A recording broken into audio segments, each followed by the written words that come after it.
The rain hammered against the windows like fists demanding entry. Julian Cross stood in the doorway of his daughter's bedroom, his hand gripping the frame so tightly the wood creaked beneath his palm. His suit was soaked through from the storm outside, water dripping onto the hardwood floor, but he didn't notice. He couldn't breathe. He couldn't move. Inside the softly lit room, his 6-year-old daughter Sophie sat cross-legged on the carpet, her small hands carefully folding a square of yellow paper. Beside her, the new housekeeper knelt close, guiding her fingers with a patience Julian hadn't seen in months. Sophie's voice was soft, almost shy. "Like this?" The woman nodded, her dark eyes warm. "Exactly like that, Mija. You're doing so well." Sophie beamed, then looked up at her with an expression Julian recognized. It was the same look she used to give her mother. Trust. Safety. Love. And then she said it. "Thanks, Mom." Julian's heart stopped. The housekeeper froze for just a second, her eyes flickering toward the doorway where Julian stood in shadow. But she didn't correct Sophie. She didn't pull away. She just smiled gently and kissed the top of the little girl's head. "You're welcome, sweetheart." Julian turned and walked away before either of them saw the look on his face. Before they saw the man who had built empires, negotiated billion-dollar mergers without flinching, completely and utterly shattered by a single word. Welcome back to another powerful story, my beloved listeners. Kindly tell where you're watching from and what time it is where you're at.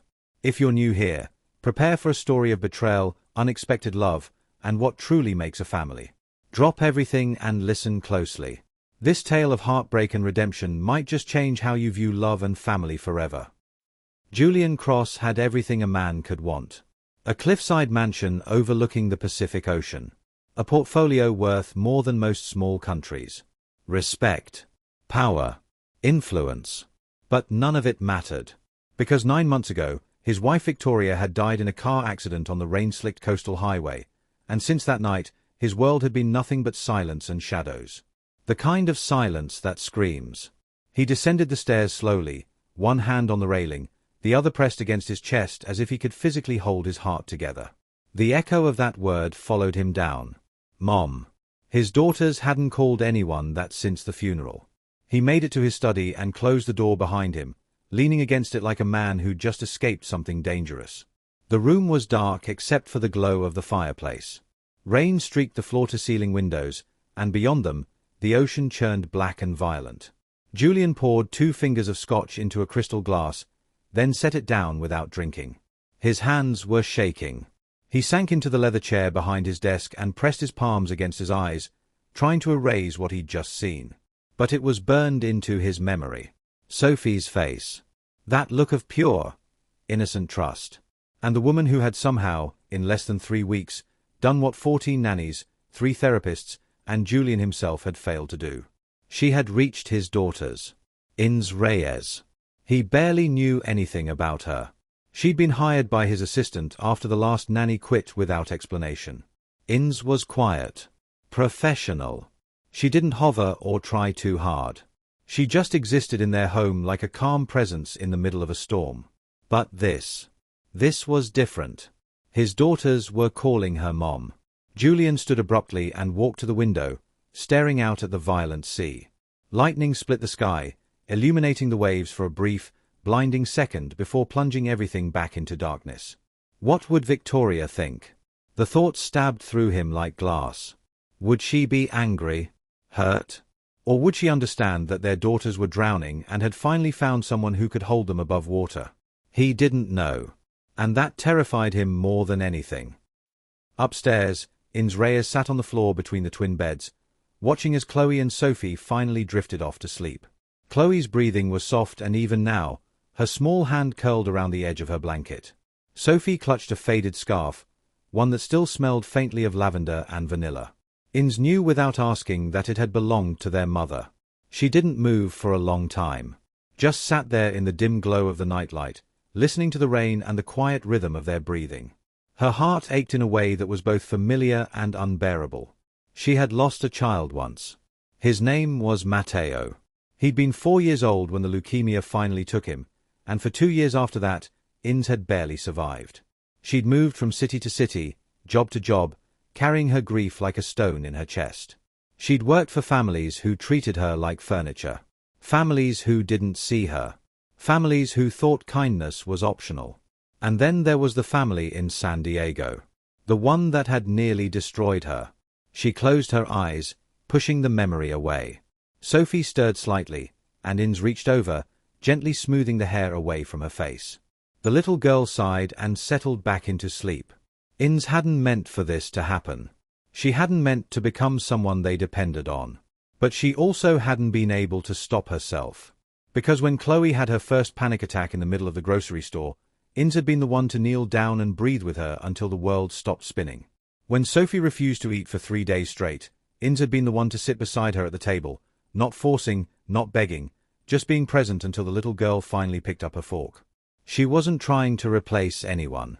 She was just trying to hold what was left. But tonight, when Sophie had looked up at her and said that word, Inns had felt something crack open inside her chest. Something she'd thought was sealed shut forever. Hope. And that was the most dangerous thing of all. The next morning, Julian woke to the sound of laughter. For a moment, he thought he was dreaming. He lay still in bed, staring at the ceiling, waiting for the sound to fade. But it didn't. It grew louder, brighter, spilling through the house like sunlight breaking through clouds. He got up and pulled on a shirt, then walked down the hallway toward the kitchen. The smell of pancakes hit him first. Then the sound of his daughters giggling. He stopped just outside the doorway, listening. Sophie's voice was high and excited. "Can we put chocolate chips in them?" Inns laughed softly. "Only if your father says it's okay." Chloe chimed in, her tone serious. "He never says no to chocolate." Julian stepped into the kitchen, and all three of them turned to look at him. Inns stood at the stove, a spatula in one hand, her hair pulled back in a loose braid. She wore jeans and a simple white shirt, flour dusted across her forearms. The twins sat at the counter on bar stools, still in their pajamas, their faces lit with something Julian hadn't seen in months. Joy. Inns met his eyes for just a second, and he saw the uncertainty there. The question. "Are you angry?" He wasn't sure. "Good morning," he said quietly. "Good morning, Daddy." Sophie bounced on her stool. "Inns is making pancakes." Chloe nodded enthusiastically. "With chocolate chips. If you say yes." Julian looked at Inns. She gave him a small, cautious smile. "I can make them plain if you'd prefer." He shook his head. "Chocolate is fine." The twins cheered, and Inns turned back to the stove, but not before Julian caught the relief that flickered across her face. He sat down at the counter beside his daughters, feeling like a stranger in his own home. They chatted at him about their dreams, about the paper cranes they'd been making, about a bird they'd seen outside the window. And for the first time in 9 months, Julian didn't have to force himself to listen. He just did. When Inns set a plate of pancakes in front of him, their eyes met again. "Thank you," he said. She nodded. "Of course." But there was something else in her expression. Something unspoken. "I'm sorry." Julian looked down at his plate, his chest tight. He didn't know what he was supposed to feel. But as he watched his daughters eat and laugh and lean into the warmth that Inns seemed to carry so effortlessly, he realized something. He wasn't ready to let this go. Not yet. It was the middle of the afternoon when Julian found Inns in the garden. She was kneeling beside the flower bed that Victoria had planted 2 years ago, pulling weeds with careful, practiced hands. The sun was warm, and the smell of jasmine hung heavy in the air. Julian stood at the edge of the path for a moment, watching her. She worked quietly, methodically, as if the act of tending to something broken brought her peace. Finally, he cleared his throat. "You don't have to do that." Inns looked up, shading her eyes from the sun. "I know. I wanted to." Julian stepped closer, hands in his pockets. "Victoria loved this garden." Inns nodded, brushing dirt from her hands. "I can tell. It's beautiful." He crouched down beside her, studying the roses that had started to bloom again after months of neglect. "I haven't touched it since she died. I didn't know how." Inns was quiet for a moment, then said softly, "Sometimes the hardest part isn't starting. It's letting yourself care again." Julian looked at her, really looked at her, for the first time. She wasn't young. There were lines at the corners of her eyes, a weariness in the set of her shoulders. But there was also strength. The kind that came from surviving things that should have broken you. Last night, he began, then stopped. Ins tensed slightly. I know. I'm sorry. Don't apologize. She blinked, surprised. Julian exhaled slowly. I just need to understand. How did you do it? How did you get them to trust you? Ins looked down at the dirt beneath her fingernails. I didn't try to fix them. I just sat with them while they were broken. The words hit Julian harder than he expected. They called you Mom. I know. Her voice was barely above a whisper. I didn't ask them to. I would never. I know you didn't.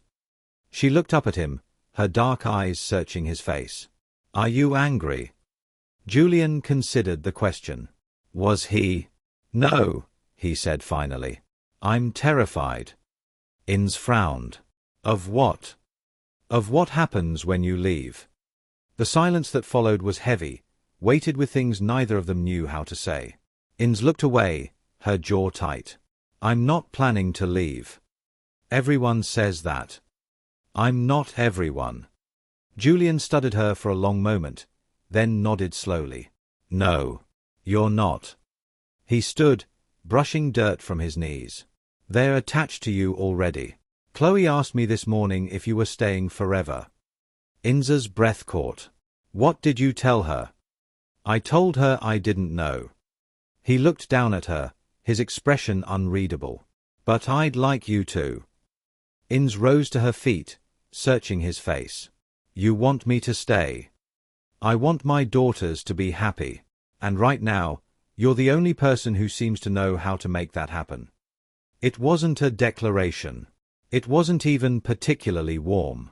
But it was honest. And that was enough. The days that followed fell into a rhythm that felt almost normal. Ins woke early and made breakfast. Julian joined them at the table more often, learning to braid hair badly and tell jokes that made the twins groan. They went to the beach on weekends, building sandcastles and collecting shells.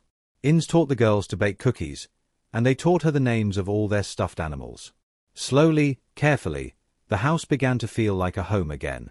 But underneath the surface, something else was building. Julian found himself watching Ins more than he meant to. The way she hummed while she folded laundry. The way she listened when the twins talked, really listened, as if every word mattered. The way she moved through the house with a quiet grace that made everything feel lighter. He told himself it was gratitude. But late at night, when he lay awake staring at the ceiling, he knew it was something more. It was a Friday evening when everything shifted. The twins were in bed, finally asleep after an hour of negotiations and one more story. Julian stood in the hallway outside their room, listening to the sound of Ins's voice as she sang softly in Spanish. When she finally emerged, she startled slightly at the sight of him. I didn't know you were there. I didn't mean to hover. He gestured toward the stairs. Do you have a minute? Ins nodded, and they walked downstairs together in silence. In the living room, Julian poured 2 glasses of wine and handed her one. She took it but didn't drink, her expression cautious. Is something wrong? Julian sat down on the couch, and after a moment, Ins did the same. No. I just wanted to talk. About? He turned to face her. About you. Ins stiffened slightly. What about me? You never talk about yourself. I know you had a son. I know you've worked for other families. But that's it.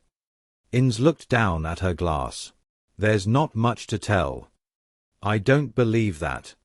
She was quiet for a long moment. Then, slowly, she began to speak. I grew up in a small town in New Mexico. My parents were farm workers. I met my husband when I was 19. We got married young, had Mateo a year later.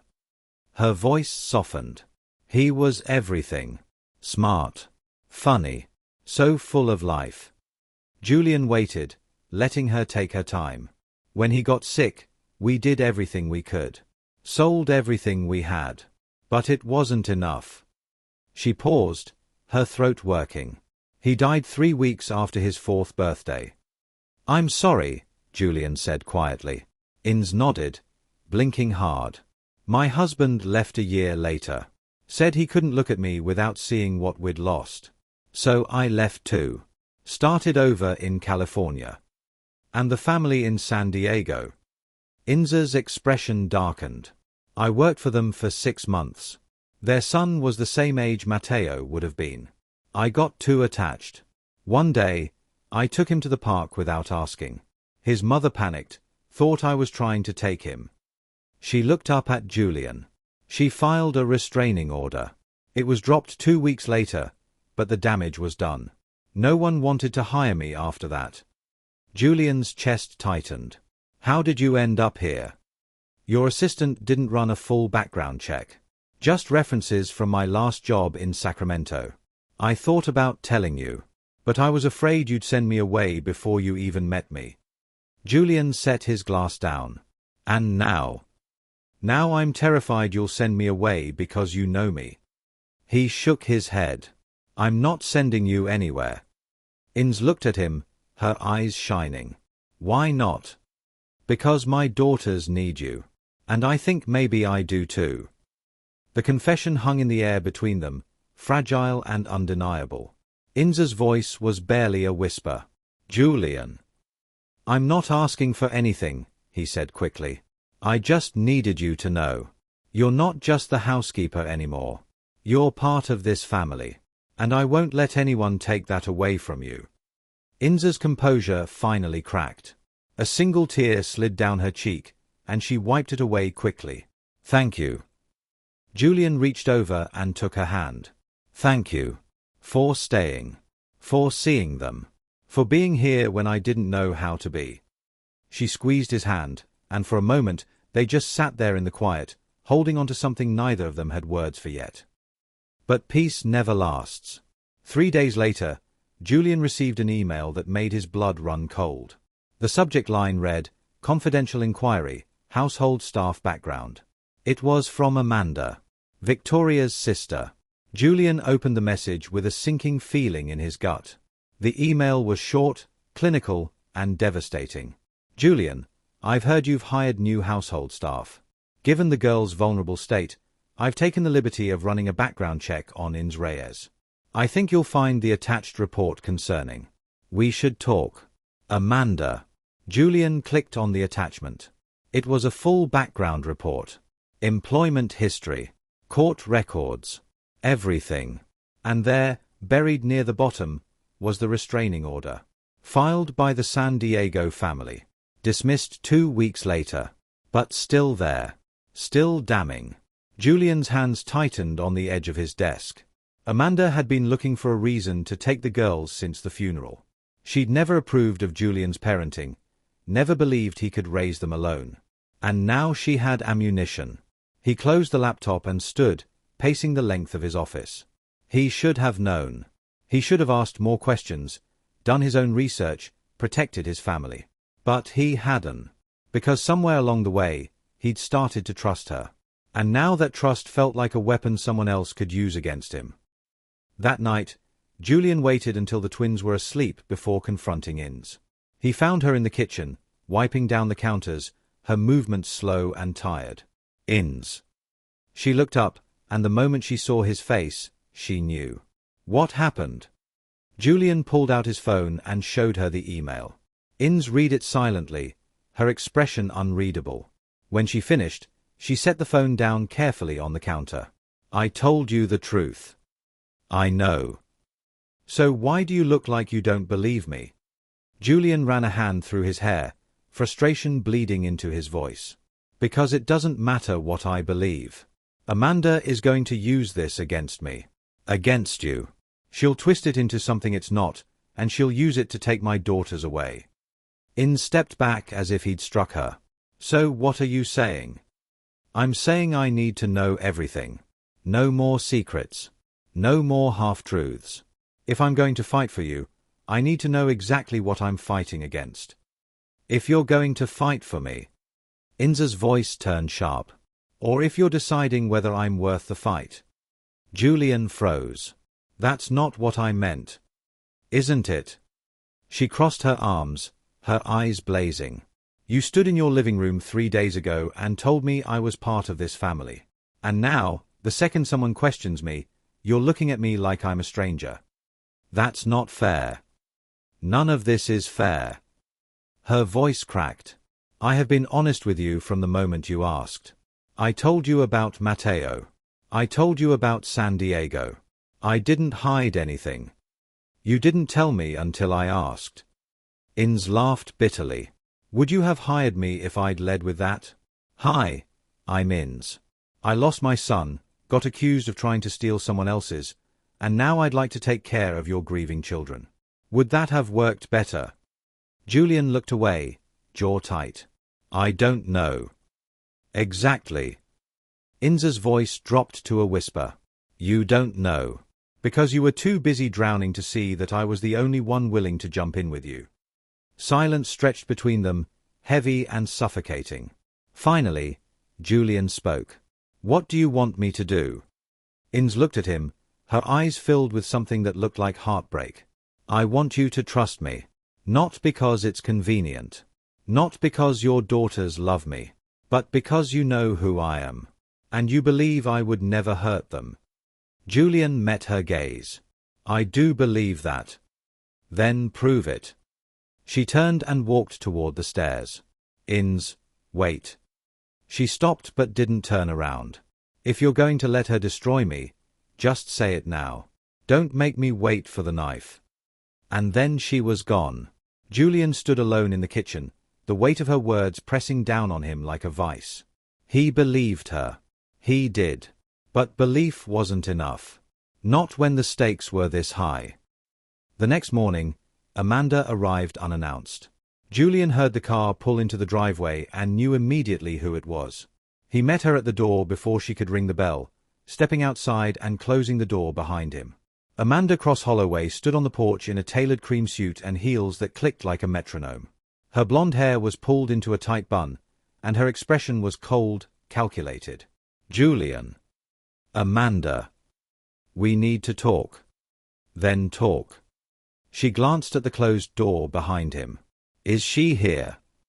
Her name is Inz. And yes. Amanda's lips pressed into a thin line. I'm not doing this to hurt you. I'm doing this because I love those girls. Then leave. I can't do that. She pulled a folder from her bag and held it out. I've already filed a petition for emergency custody evaluation. The hearing is in 2 weeks. Julian felt the ground shift beneath him. You can't be serious. I am deadly serious. You hired someone with a history of instability to care for Victoria's children. That is grounds for concern. She is not unstable. She had a restraining order filed against her, which was dismissed after she was accused of trying to take someone else's child. Amanda's voice turned sharp. Do you hear yourself, Julian?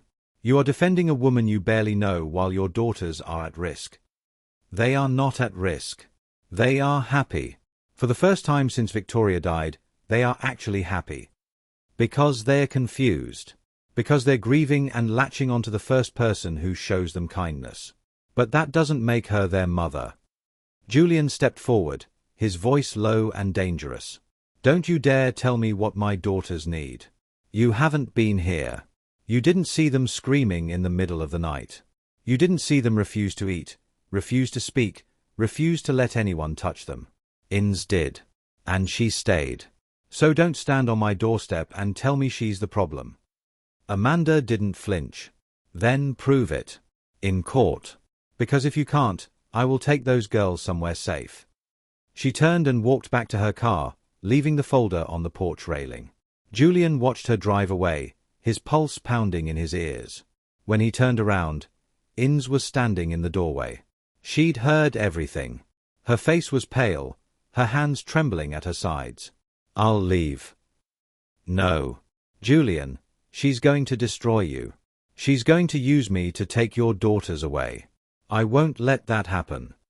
He crossed the porch in 2 strides and took her by the shoulders. Listen to me. I am not letting you go. Do you understand? I don't care what Amanda thinks. I don't care what the courts say. You are not leaving this house unless you want to.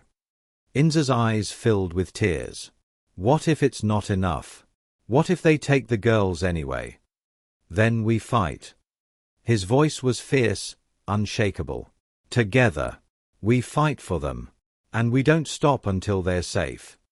Inz searched his face, looking for doubt, for hesitation. She found none. Okay, she whispered. Okay. Okay. We fight. Julian pulled her into his arms, and she collapsed against him, finally letting herself break. He held her while she cried, his own heart hammering against his ribs. Because he had just made a promise he wasn't sure he could keep. But he would die trying. That afternoon, Julian called his lawyer. Richard Caldwell was one of the best family attorneys in the state. He was ruthless, expensive, and exactly what Julian needed. Amanda's filing for emergency custody. Richard's voice was calm, clinical. On what grounds? She's claiming I hired someone unstable. She has a background report on Inz. There's a restraining order from a previous employer. Was it dismissed? Yes. Do you have documentation? I can get it. Good. I'll need everything. Employment records. Character references. Medical records if she has them. Therapy notes. Anything that shows she's stable and trustworthy. Julian hesitated. There's something else. What? My daughters call her Mom. Silence on the other end of the line. Then Richard exhaled slowly. That complicates things. I know. Julian, I'm going to be honest with you.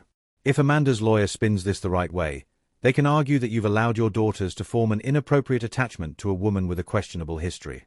That could be enough to warrant temporary removal while the case is reviewed. Julian's blood went cold. How do we stop that? We prove that Inz is not a threat. We show documented evidence of the girls' emotional improvement. We bring in their therapist, their pediatrician, their teachers. We build a case that demonstrates stability, not chaos. And if we can't? Richard's voice was grim. Then you prepare for the possibility of losing them, temporarily or otherwise. Julian hung up and sat in silence for a long time. Then he stood and walked upstairs. The twins were in their room, sitting on the floor with Inz, folding paper cranes. Hundreds of them already hung from the ceiling on invisible threads, turning slowly in the breeze from the open window. Chloe looked up and grinned. Daddy, look. We made a whole sky. Sophie held up a bright blue crane. This one's for Mommy. The one in heaven. Julian's throat tightened. Inz met his eyes, and in that moment, he saw everything. Her fear. Her love. Her willingness to walk away if it meant protecting them. But he also saw something else. She belonged here. Not because she'd replaced Victoria, but because she'd made room for all of them to heal. Julian knelt down beside his daughters and picked up a piece of paper. Teach me. Chloe giggled. You're going to mess it up. Probably. But I want to try. Inz guided his hands, her fingers gentle and steady. And for the first time in months, Julian felt something other than fear. He felt hope. 2 days before the custody hearing, Inz sat alone in her room, packing. Not because Julian had asked her to, but because she couldn't watch him lose his daughters because of her. She folded her clothes slowly, carefully, her hands shaking. A knock at the door made her freeze. Come in. The door opened, and Chloe and Sophie stood in the hallway, still in their pajamas. Chloe's eyes were red. You're leaving. It wasn't a question. Inz set down the shirt she'd been holding and knelt in front of them. I don't want to, but I think it might be what's best. For who? Sophie's voice was small, broken. For you. For your dad. Chloe shook her head fiercely. That's not true. You're leaving because you think we don't want you. But we do. We want you to stay. Inza's vision blurred.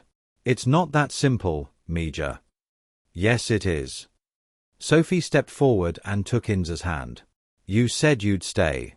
You promised. I know. But sometimes grown-ups have to make hard choices to protect the people they love. Chloe's voice turned sharp, so much like her father's. You're not protecting us. You're leaving us. Just like everyone else. The words hit Inz like a fist to the chest. She pulled both girls into her arms, holding them as tightly as she dared. I love you. Both of you. So much. And I will never stop. No matter where I am. They clung to her, sobbing, and Inz felt her resolve crumble. She couldn't do this. She couldn't leave. Even if it meant losing everything. Julian found them like that. 3 broken people holding onto each other in the middle of a half-packed room. He stood in the doorway, his chest aching. Girls. Go back to bed. Chloe looked up at him, defiant. No. Not until you tell her she can stay. Julian's voice was quiet but firm. Chloe. Sophie. Bed. Now. They hesitated, then slowly let go of Inz and walked past him into the hallway. Julian stepped inside and closed the door. Inz stood, wiping her face. I'm sorry. I didn't mean to. You're not leaving.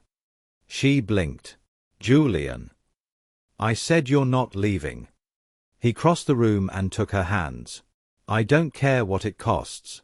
I don't care what I have to do. You are not walking out that door. You could lose them. I'll lose them if you leave.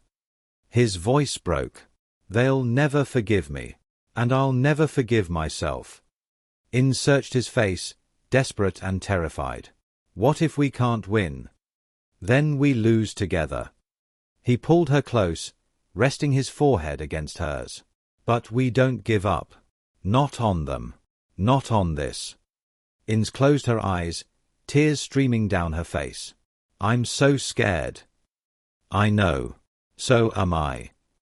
They stood there in the quiet, holding each other like shipwreck survivors clinging to the last piece of wreckage. And somewhere in the darkness, a fragile, impossible thing began to take root. Hope. The morning of the custody hearing dawned grey and cold. Julian stood in front of the mirror, adjusting his tie for the 3rd time. His hands wouldn't stop shaking. Inz appeared in the doorway, dressed in a simple navy dress, her hair pulled back. Ready? He looked at her reflection. No. She stepped into the room and reached up to fix his collar. Neither am I. But we're going anyway. Julian caught her hand and held it. No matter what happens today, I need you to know something. What? You saved us. All of us. And I will spend the rest of my life making sure you never regret it. Inz's breath hitched. Julian. He kissed her. Soft. Slow. Reverent. When he pulled back, her eyes were wide, her cheeks flushed. I love you, he said simply. I don't know when it happened. But I do. And I needed to say it before we walk into that courtroom.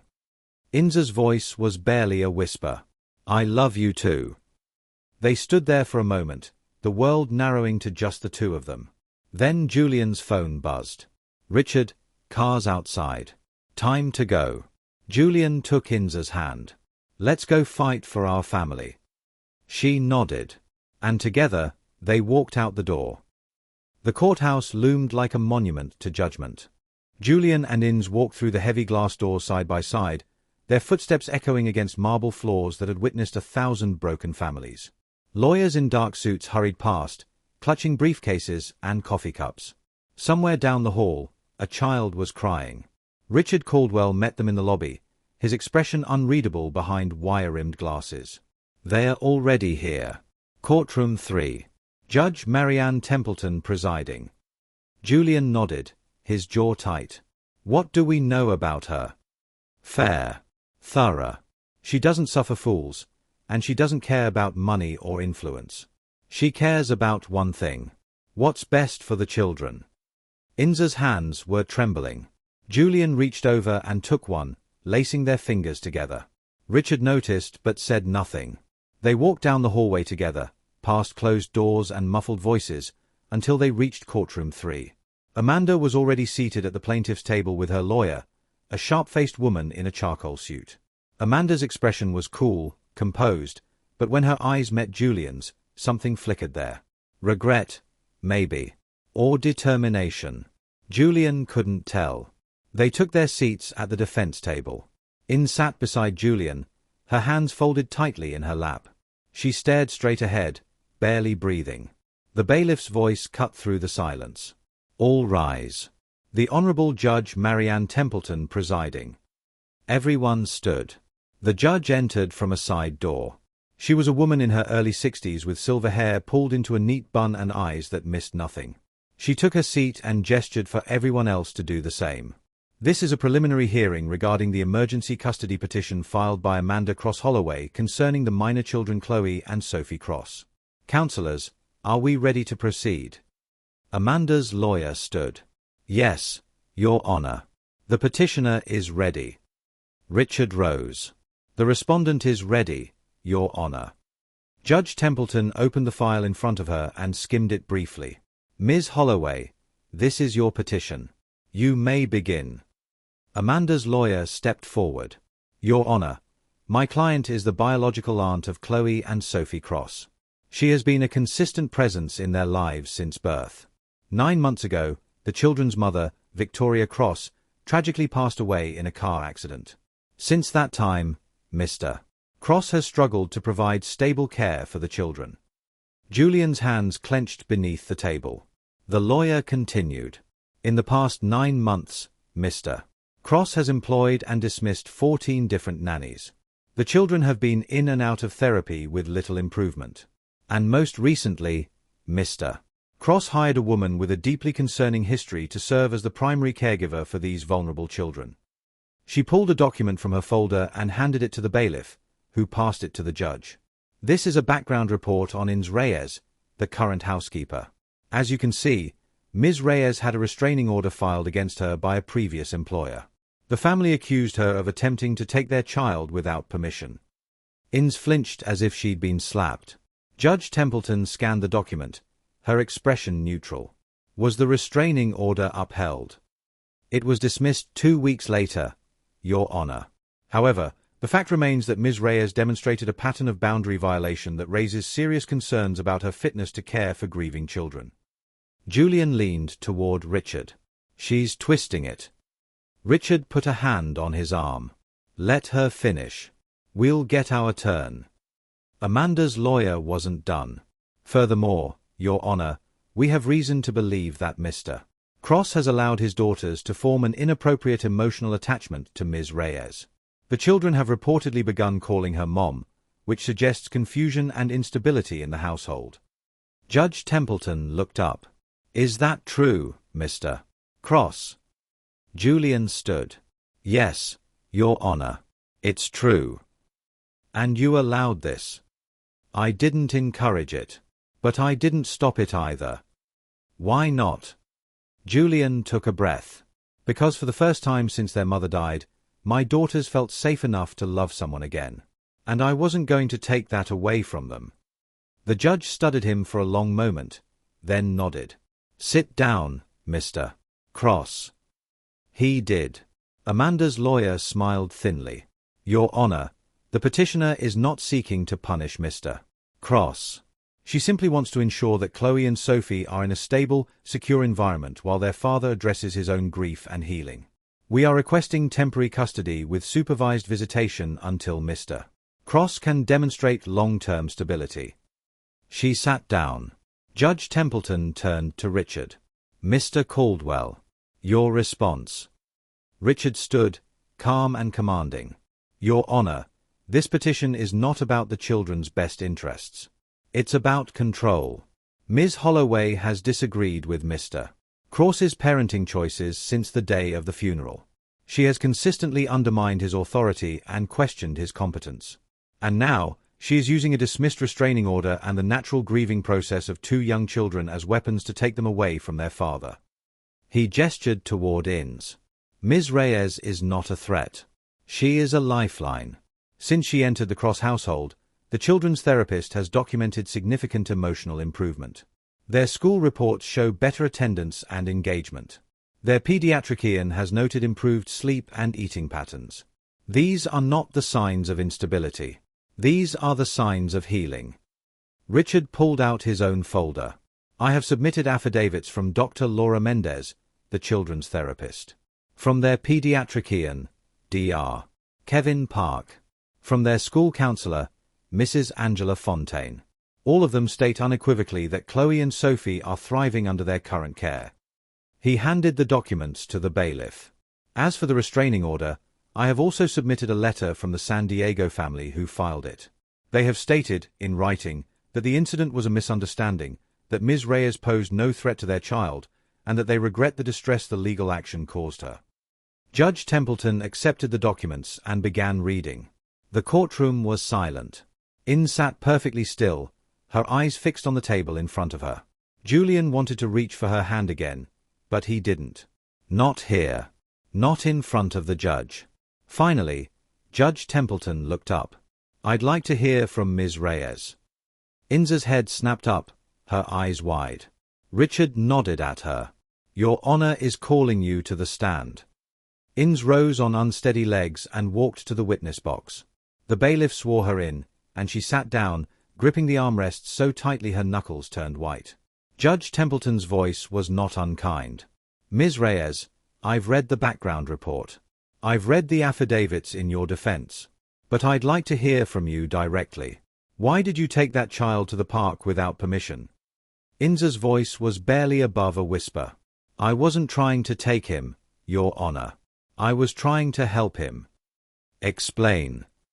Inez took a shaky breath. His name was Oliver. He was 4 years old. The same age my son was when he died. Her voice cracked. I was grieving.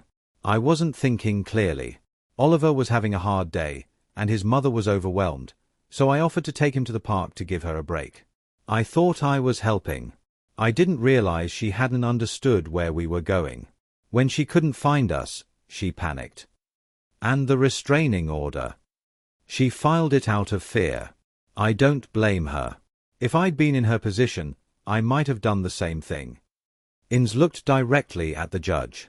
But I never intended to hurt that child. Or take him. I would never do that. Judge Templeton nodded slowly. What happened after the order was dismissed? I got help. I went to therapy. I dealt with my grief instead of running from it. And I promised myself I would never let my pain cloud my judgment again. And have you kept that promise? Yes, Your Honor. How can you be sure? Inez's voice grew stronger. Because I know the difference now. Between loving a child and trying to replace the one I lost. Chloe and Sophie are not my son. They never will be. But they needed someone who understood what it felt like to lose everything. And I was able to be that person for them. Not because I wanted to take anything from their father. But because I wanted to give them what I couldn't give Mateo. A chance to heal. The courtroom was utterly silent. Judge Templeton leaned forward. The children call you Mom. Inez nodded, tears spilling over. They do. And every time they say it, my heart breaks a little. Because I know I'm not their mother. I know I never will be. But I also know that they need to feel safe enough to love again. And if that means they call me something I haven't earned, I'll carry that weight. Because they deserve to be loved without fear. Judge Templeton sat back. Thank you, Ms. Reyes. You may step down. Inez returned to her seat, trembling. Julian reached over and took her hand under the table. This time, he didn't let go. The judge turned to Amanda's lawyer. Do you have anything further? The lawyer stood. Just one question, Your Honor. For Mr. Cross. Julian stood. The lawyer's voice was sharp. Mr. Cross, are you in a romantic relationship with Ms. Reyes? The question hung in the air like a grenade. Julian hesitated for only a second. Then he said, yes. A murmur rippled through the courtroom. Amanda closed her eyes. The lawyer pressed on. And when did this relationship begin? Recently. Before or after you hired her? After. So you developed romantic feelings for your employee, the woman you hired to care for your grieving children. Julian's voice didn't waver. I developed feelings for the woman who saved my family. Yes. And you don't see how that creates a conflict of interest? How that might compromise your judgment regarding what's best for your daughters? Julian stepped forward, his voice calm but fierce. No. I don't. Because loving someone who loves my children doesn't compromise my judgment. It clarifies it. The lawyer opened her mouth to respond, but Judge Templeton cut her off. That's enough. Sit down, counselor. She did, looking frustrated. Judge Templeton folded her hands. I've heard enough. I'm going to take a 30-minute recess to review the evidence. When I return, I'll issue my ruling. She stood, and the bailiff called out, "All rise." Everyone rose as the judge left the courtroom. The moment the door closed behind her, Julian turned to Richard. How bad is it? Richard's expression was grim. I don't know. She's hard to read. Amanda crossed the aisle and stopped in front of them. Julian, can we talk? Alone. Julian looked at Innes, who nodded. I'll wait outside. She walked out, and Julian followed Amanda into the hallway. They stood facing each other in the cold fluorescent light. Amanda spoke first. I didn't want it to go this far. Then why did you do it? Because I'm terrified. Her voice broke. I lost my sister. And I can't lose those girls too. Julian's anger softened slightly. You're not going to lose them. You don't know that. What if something happens to you? What if you can't handle it? What if they end up in the system because no one was paying attention? That's not going to happen. You can't promise that. You're right. I can't. Julian exhaled. But I can promise that I will fight for them every single day. And I won't do it alone. Innes is part of this family now. And she's not going anywhere. Amanda looked down. Do you love her? Julian didn't hesitate. Yes. Does she love you? Yes. Amanda was quiet for a long moment. Then she said, Victoria would have liked her. Julian's throat tightened. You think so? Yes. Because she loved the girls. And anyone who loves them the way Innes does is someone Victoria would have trusted. She looked up at him, her eyes red. I'm sorry, Julian. I was wrong. Then tell the judge. Amanda nodded.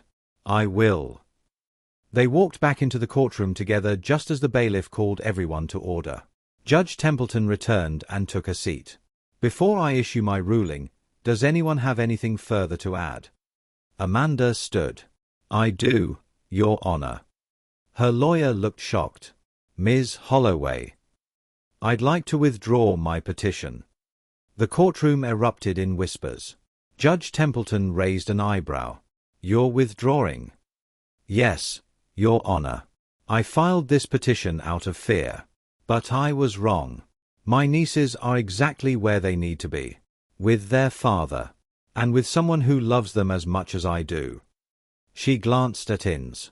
I'm sorry for what I put you through. You didn't deserve it. Innes's eyes filled with tears, but she nodded. Judge Templeton looked between them, then nodded. Very well. The petition is withdrawn. Custody remains with Julian Cross. She paused. But I am ordering mandatory family therapy. Weekly sessions for the next 6 months. Non-negotiable.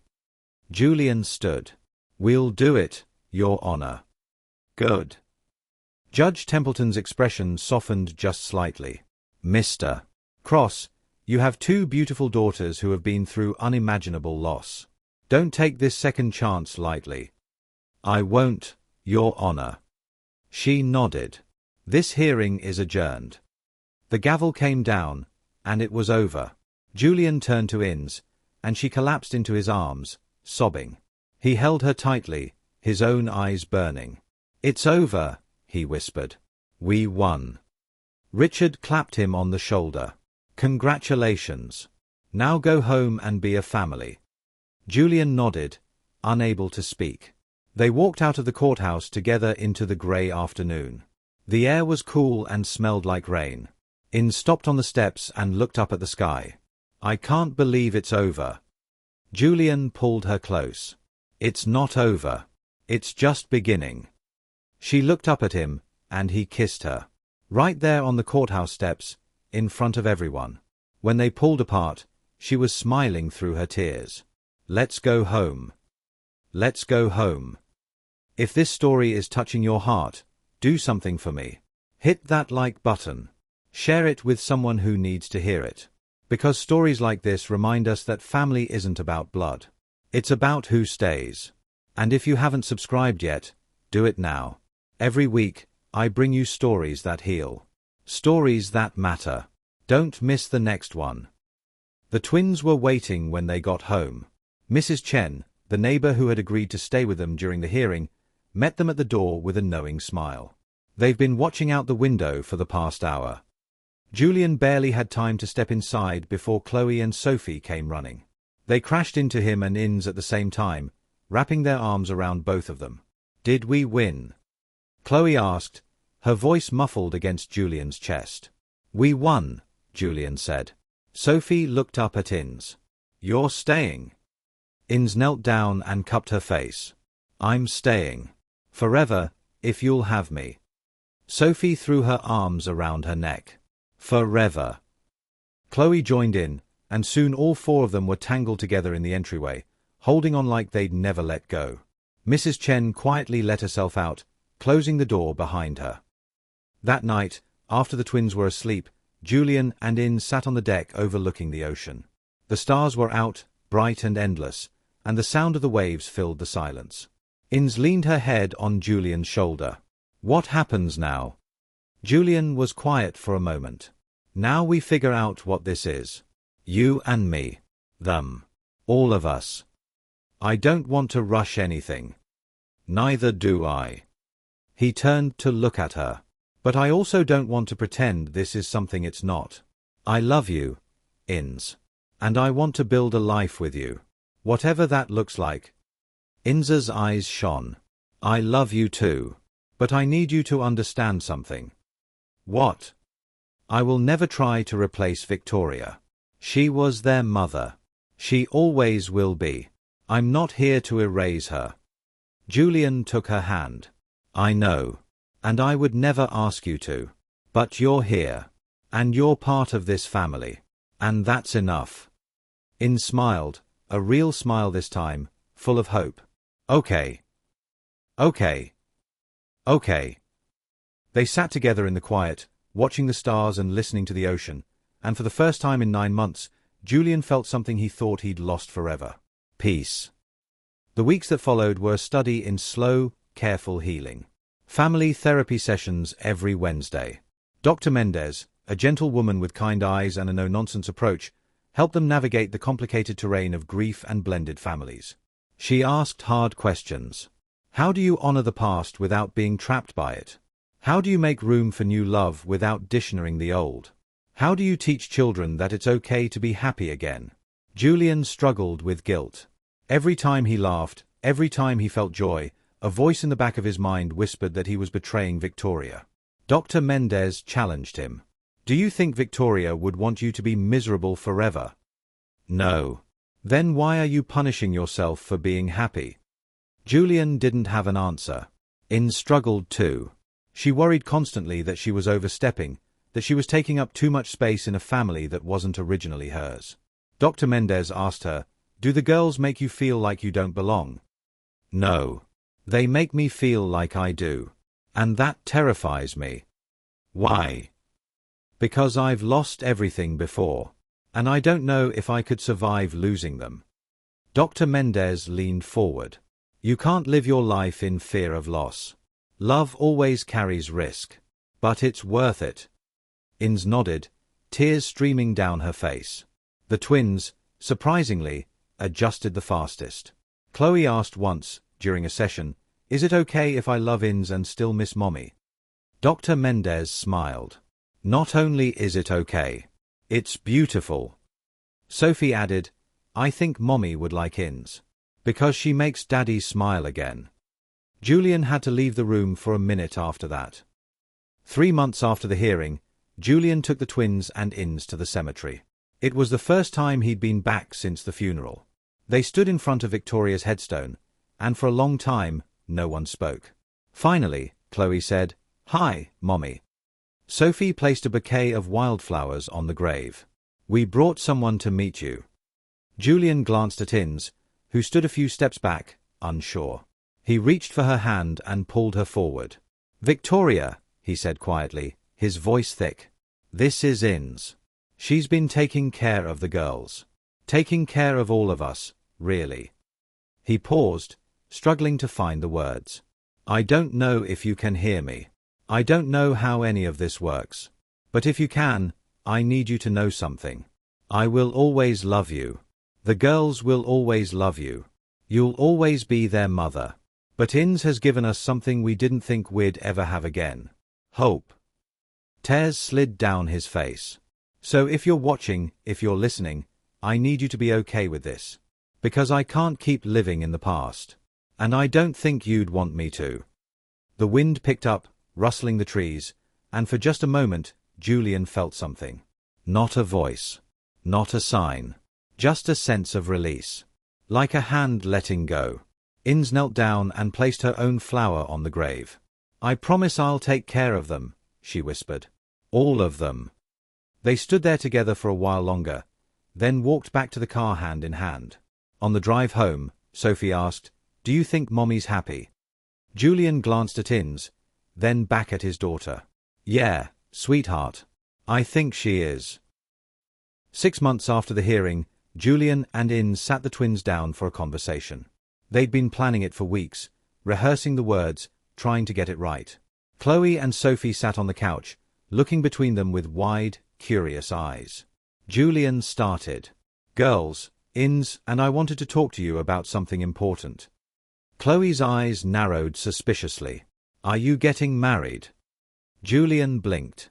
"How did you? You hold hands all the time. And you kiss when you think we're not looking." Sophie nodded seriously. "We know." Inns laughed, surprised. "Well, that makes this easier." Julian cleared his throat. "Yes. We're thinking about getting married. But we wanted to make sure you were okay with it first." Chloe crossed her arms. "Do we get to be flower girls?" "If you want to be. Then yes. We're okay with it." Sophie climbed off the couch and walked over to Inns. "Does this mean you'll be our bonus mom forever?" Inns pulled her into her lap. "Yes, Mija. Forever." Sophie smiled. "Good." And just like that, it was decided. They got married on the beach 6 months later. It was a small ceremony. Just family and a few close friends. The twins wore matching white dresses and carried bouquets of wildflowers. Amanda stood beside Julian as his witness, and Mrs. Chen stood beside Inns. Dr. Mendez officiated. When it came time for the vows, Julian's voice shook. "Inns, you came into my life when I didn't know how to keep living. You saw my daughters when they were invisible to everyone else. You stayed when everyone else left. You didn't just save them. You saved me. And I promise to spend the rest of my life showing you what that means." Inns wiped her eyes. "Julian, I never thought I'd get a second chance at family. At love. At life. But you gave me all of that. You trusted me with your heart and your daughters, and I will never take that for granted. I promise to honor the past, cherish the present, and build a future with you. Always." They exchanged rings. Dr. Mendez smiled. "By the power vested in me, I now pronounce you husband and wife. You may kiss." And he did. The small crowd cheered, and the twins ran forward, wrapping their arms around both of them. Someone popped a bottle of champagne. The sun set over the ocean in shades of gold and pink. And for the first time in a long time, everything felt right. 1 year later, the house on the cliff was unrecognizable. Not because it looked different, but because it felt different. The walls that had once echoed with silence now rang with laughter. The kitchen that had been cold and sterile was constantly filled with the smell of baking bread and simmering soup. The garden that Victoria had planted bloomed brighter than ever, tended by Inns and the twins every Sunday morning. Paper cranes still hung from the ceiling in the twins' room, spinning slowly in the ocean breeze. But now there were new ones. Ones that Julian had learned to make. Ones that Inns folded while she hummed in Spanish. Ones that the twins made for their friends at school. Each one a reminder that broken things could be beautiful. That love didn't erase the past. It honored it. One evening, Julian found Inns in the garden, kneeling beside the roses. He sat down beside her, and she leaned into him. "What are you thinking about?" he asked. She was quiet for a moment. "I was thinking about Mateo. About how much he would have loved this. The ocean. The girls. You." Julian kissed the top of her head. "He'd be proud of you." "You think so?" "I know so." They sat in silence, watching the sun dip below the horizon. Then Inns said, "I used to think that loving again meant forgetting. But it doesn't. It just means making room." Julian nodded. "Victoria taught me that. She loved so openly, so fiercely. I think that's what she'd want for all of us. To keep loving. Even when it's hard. Especially then." Inns smiled. "Especially then." That night, they tucked the twins into bed together. Chloe yawned. "Can we make more cranes tomorrow?" "Of course," Inns said. "What color?" "Rainbow. I want a rainbow sky." Sophie tugged on Julian's sleeve. "Daddy, can you tell us a story?" Julian sat on the edge of her bed. "What kind of story?" "A happy one." He smiled. "Once upon a time, there was a man who thought he'd lost everything. But then, one day, someone walked into his life and taught him that love doesn't end.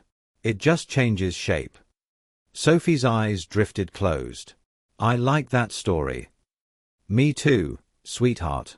Me too." Julian and Inns stood in the doorway for a moment, watching their daughters sleep. Then they walked downstairs together, hand in hand, and sat on the deck overlooking the ocean. The stars were out. The waves were gentle. And the world felt full of possibility. Julian pulled Inns close. "Thank you." "For what?" "For staying." She kissed him softly. "Thank you for letting me." And somewhere above them, in the vast and endless sky, a paper crane spun slowly in the wind. A symbol of everything they had lost. And everything they had found. Love is not about replacing what was lost. It's about honoring it while building something new. Family is not defined by blood or biology. It's defined by who chooses to stay. Who shows up in the hard moments. Who holds you when the world falls apart. Who helps you fold paper cranes in the middle of the storm. Julian Cross learned that the hard way. So did Inns Reyes. And so did two little girls who thought they'd never be whole again. But together, they built something stronger than grief. They built a home. Not perfect, but real. And sometimes, that's more than enough. Sometimes, that's everything. If this story moved you, I need you to do something for me. Share it. Send it to the single parent who feels like they're failing. Send it to the person who's afraid to love again. Send it to anyone who needs to be reminded that broken doesn't mean finished. Hit that subscribe button. Because every single week, I bring you stories that don't just entertain. They heal. They inspire. They remind you that hope is real. Drop a comment and tell me what this story meant to you. Tell me where you're watching from. Tell me your own story of second chances. Because we're not just viewers here. We're a family. And family shows up for each other. I'll see you in the next story. Until then, remember this. You are not defined by what you've lost. You're defined by what you choose to rebuild. And you are stronger than you know.